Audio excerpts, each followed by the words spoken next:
하나님의 말씀은 에스더 6장 말씀입니다. 왕후 에스더가 주최한 잔치에 아하수에로 왕이 초대가 됐죠. 그런데 유일하게 신하들 중에서 초대된 한 사람 하만, 그렇지 않아도 왕의 총애를 얻고 있었는데 모든 신하들 위에 지금 가장 높은 자리, 왕 다음 가는 자리에 앉을 정도로 왕이 신임하는 왕의 신임을 얻고 있었는데 지금 이런 기회까지 얻었다. 아주 한껏 하만이 기분이 지금 올라갔습니다. 내가 이런 사람이 됐어. 자, 그런데 그런 왕후가 베푼 잔치를 참여하고 나설 때 왕궁문 앞을 지나는데 기분이 확 상하는 거죠. 모르드게를 봤습니다. 꿈쩍도 안 하고 있습니다. 그래서 다시 분노하죠. 자, 유다 족속들 지금 몰살하기로, 진멸하기로 날짜를 받아놨어요. 조서도 다 내렸습니다. 그때까지 기다리자니 시간이 너무 멀리 많이 남았다. 이 사건이 모르드게와 하만 사이에 그 사건이 터진 게 첫째 달이에요. 그런데 지금 조선은 마지막 달 12월까지 기다려야 돼. 너무 오래 걸린다. 먼저 모르드게를 죽여야 되겠다. 그래서 자기 집 뜰에 모르드게를 매달 50규빗, 25m 되는 장대를 설치를 해놨습니다. 자, 그게 5장 말씀이에요. 오늘 6장은 그날 밤, 그 장대를 설치한 그날 밤입니다. 아하수에로 왕이 잠을 청하는데 잠이 안 옵니다. 뒤척이다가 결국은 역대 일기를 그럼 가져와라. 그러면서 읽게 하죠. 암살당할 뻔한 옛날의 사건 대목을 어떻게 읽게 됐습니다. 그리고 생각나는 거죠. 거기 그때 암살 음모를 고발했던 모르드게라는 그 모르드게 그에게 어떤 보상이라도 했는가? 아무것도 하지 않았다는 거죠.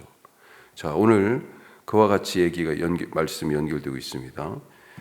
짧게 세 가지만 살펴보면요. 첫 번째로 악을 견디고 자기 일에 성실하자. 자기 일에 성실한. 모르드게가 왕에게 불만을 품고 있던 두 내시가 꾸민 왕을 암살할 음모를 고발을 했어요. 그런데 그걸 무슨 보상을 바라고 한 것이 아니었던 것 같습니다. 그는 자기 일을 했을 뿐이에요. 여기서 우리가 한 가지 생각할 것이 있습니다. 모르드게가 아하수에로 왕의 암살 음모를 굳이 그렇게 폭로했어야 되는가, 고발했어야 되는가? 유다를 멸망시킨 것은 분명 페르시아는 아닙니다. 바벨론이에요. 그 바벨론을 이기고 패권을 잡은 게 페르시아일 뿐이지. 하지만 여전히 유다 족속들 입장에서 볼 때는 주인만 바뀐 것 뿐이지 여전히 포로예요. 페르시아 통치하에서 포로의 후예로 2등 시민으로 살고 있는 게 유대인들과 모르드게의 처지입니다. 그래서 그 포로 생활에서 놓이고 선조들의 고향으로 돌아가고 유다 나라를, 유다 왕국을 다시 재건하여 세울 그런 회복의 꿈과 소망을 가지고 있다면 이 페르시아의 왕 아하수에로가 죽는데 함께하는 게 어떻게 보면 맞는 것이 아닐까. 그 암살 음모를 고발해야 되는 게 아니고 암살 음모에 함께해야 됐던 거 아닌가, 이런 생각 들지 않으십니까? 왕이 죽으면 어떻게 되겠어요? 왕권이 흔들리고 나라가 혼란스럽고, 그렇게 돼야 유다 왕국을 다시 회복할 가능성이 조금이라도 더 생기지 않을까. 자, 하여튼 성경은 모르드게처럼 원하지 않는 환경에 놓이거나 불의한 세상 속에 살아간 사람들의 예가 많이 나옵니다. 요셉이 그 대표적인 사람이죠. 요셉은 형들의 손에 팔려가지고 보디발의 집에 가서 종살이를 하게 됐습니다. 아버지 야곱의 사랑받는 아들이 종으로 팔려왔어요. 자기가 선택한 것이 아니고 원하던 것도 아니었습니다. 하지만 거기서 우리가 알다시피 최선을 다했습니다. 종살이 하는데 최선을 다했어요. 그렇게 보디발의 신임을 얻어서 그 집 사무 전체를 관장하는 그 집의 총무가 됐고 종이었지만, 그런데 보디발의 아내를 유혹했다는 억울한 누명을 쓰고 또 이번에는 왕의 감옥에 갇히지 않았습니까? 정말 불의한 세상이에요. 아무리 애써도 발버둥 쳐도 빠져나갈 것 같이 빠져나갈 수가 없을 때 오히려 더 깊은 수렁으로 빠져들어가는 그런 모습이지 않습니까? 탈출의 희망이 없어요. 왕의 감옥이니까. 인생 종쳤습니다. 하지만 여기서도 또 죄수인데도 자기에게 주어진 이 환경에서 최선을 다했어요. 종으로 팔렸을 때도 최선을 다했고, 감옥에 갔을 때도 최선을 다했고, 사실 아버지가 가장 사랑하는 아들이었잖아요. 아버지 야곱이. 그때도 단순히 라헬, 자기가 야곱이 가장 사랑하는 아내 라헬의 아들이어서 사랑했을까? 그런 생각도 들어요. 그것도 있겠지만 요셉은 아버지 집에 있었을 때도 최선을 다하지 않았을까? 우리는 모르드게나 요셉처럼 선택하지 않은 자리에 서게 될 때가 참 많고요.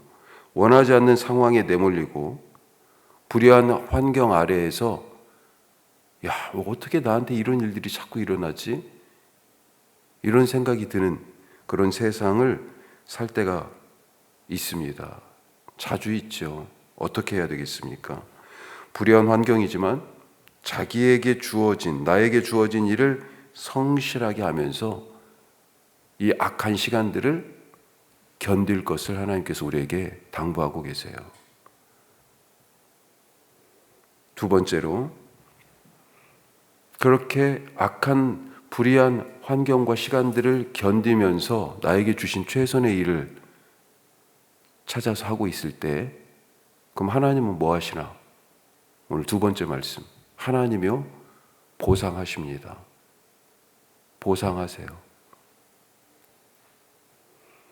자, 오늘 모르드게가 이 불의한 현실에 낭망하지 않고 악을 견디고 있습니다. 그리고 자기가 할 수 있는 최선의 일을 다해요. 뭐예요? 금식하며 기도하고, 에스더에게도 지금 너 왕 앞에 가가지고 이러다 우리 유다민족 전체가 죽고 너도 결국은 유다민족이니 이 죽음을 피할 수 없을 텐데 목숨 걸고 가라 라고 하는 조언들을 하죠. 할 수 있는 최선을 다하고 있습니다. 그래서 얻은 것이 뭡니까? 지금 이 6장의 상황에서 모르드게가 얻은 게 뭐예요? 아무것도 없어요. 열심을 다하고 견디고 살아가고 있지만 딱 그 시점에서 딱 보면요, 아직은 얻은 게 없는 경우들이 있어요. 물론 모르드게가요, 예전에 무엇을 바라고 암살 모의를 폭로한 것이 아니었어요. 아무런 보상도 그때 받지 않았고요. 그런데도 모르드게가 서운하다. 왕의 목숨을 살려줬는데 이거 안 알려줬으면 왕은 목숨을 잃을 수도 있었는데 서운하다, 그런 얘기들을 했다는 말이 없습니다. 자, 그렇게 잊혀졌어요, 사건은.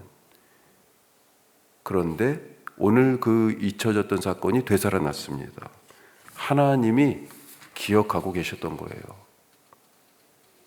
그리고 정말 엄청난 보상을 받았습니다. 가장 인생의 깊은 골짜기에 떨어졌는데 지금 죽기 직전이어서 대궐문 앞에서 지금 금식하고 있잖아요. 그런데 죄를 뒤집어 쓰고 굵은 베옷을 입고 있었는데 순식간에 어떻게 됐어요? 왕의 옷을 입고 왕의 말을 타고 왕의 관을 쓰고 왕의 신하들 중에서 가장 존귀한 자의 안내를 받으면서 왕처럼 수산 거리를, 이 도성 거리를요, 우리가 카 퍼레이드, 그때 차가 없었으니까 지금 말 타고 가니까 말 퍼레이드를 한 거예요. 왕처럼 지금 퍼레이드를 한 거예요. 그것도 누가요? 앞에서 하만이 말을 끌으면서, 왕이 가장 존귀하게 여기는 자가 그를 말에 태우고 지금 막 소리를 지르잖아요. 왕이 존귀하게 하시는 자는 이렇게 된다 하고. 오늘 내가 행한 선한 일을 사람들이 몰라줍니까? 하나님이 안 봐주시는 것 같습니까? 하나님 기억하고 계십니다. 다윗은 뭐라고 얘기했어요? 원수의 목전에서 내게 상을 베푸시고, 그 상이 뭐예요? 밥상입니다. 원수의 목전에서도 밥을 어떻게 먹어요? 마음이 답답한 일, 풀어지지 않는 일들 놓고 밥이 넘어갑니까? 아니죠. 그거 먹다 체하겠다 막 이런 얘기도 하고 그러잖아요.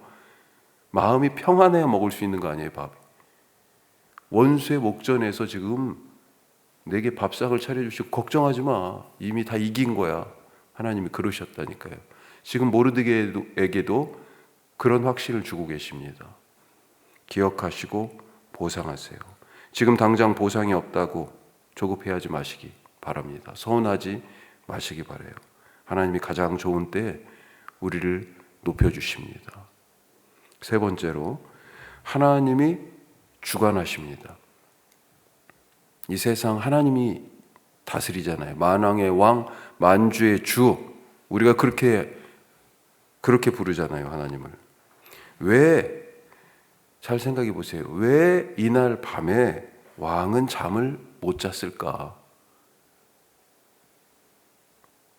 잠을 항상 깊게 잘 자야 되는 게 맞는 게 아닌 거예요, 보니까.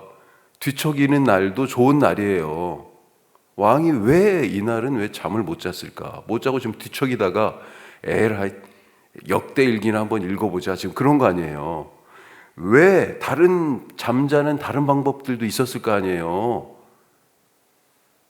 다른 방법 말고 왜 역대일기를 가져다 읽을 생각을 했을까? 역대일기가 한두 권이겠어요? 얼마나 두껍겠어요? 거기에서 처리했던 일들, 그동안 해왔던 일들을 다 지금 사관들이 기록해 놓은 거잖아요. 그 많은 대목과 장면들 중에서 왜 딱 펴서 읽은 데가 어디예요? 왕이 암살당할 뻔했던 그때 그 대목, 그것을 읽었을까? 이 모든 것이 우연처럼 보이지만 결코 우연이 아니죠. 계획된 일입니다. 이걸 우리를 뭐라고 그래요? 신앙의 관점에서는 섭리라고 얘기합니다. 하나님의 섭리 아래에 있는 일들이에요.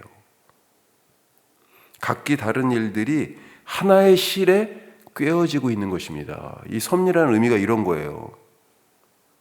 누가 이것들을, 이 각각의 다른 일들을 꿰어서 하나로 연결합니까? 그 실을 꿰는 분이 바로 하나님이세요. 요셉 이야기 다시 한번 생각해 보죠.